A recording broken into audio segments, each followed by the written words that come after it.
एक हदीस पाक के अंदर आता है, हुजूर अलैहिस्सलाम एक गज़वा से वापस तशरीफ लेकर आ रहे थे, तो रास्ते में आपने किसी दरख्त के नीचे पड़ाव किया। साहबा फरमाते हम भी हुजूर के साथ थे, तो अचानक एक बहुत बड़ा सांप हुजूर की तरफ बढ़ने लगा।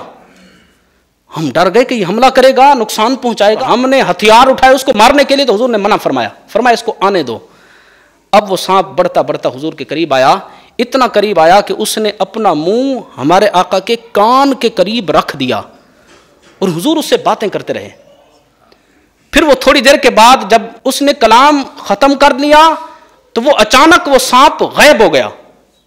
तो साहबा फरमाते हम हैरत के अंदर आ गए कि ये कैसा मामला हुआ कि इतना बड़ा सांप आया, और सांप तो इंसान को नुकसान पहुंचाता है, और हुजूर ने मारने से भी मना फरमा दिया, फिर वो अचानक गायब हो गया।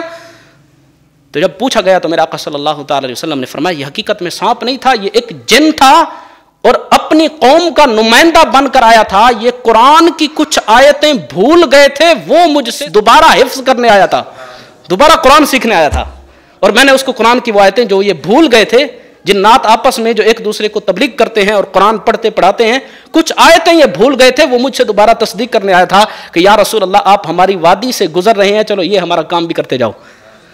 तो ये जिन्नात के अंदर अच्छे भी होते हैं, जिन्नात में बुरे भी हैं, और जिन्नात के अंदर हिदायत याफ्ता जिन्नात की तादाद कम है, बुरे ज्यादा हैं इंसानों की बनिस्बत।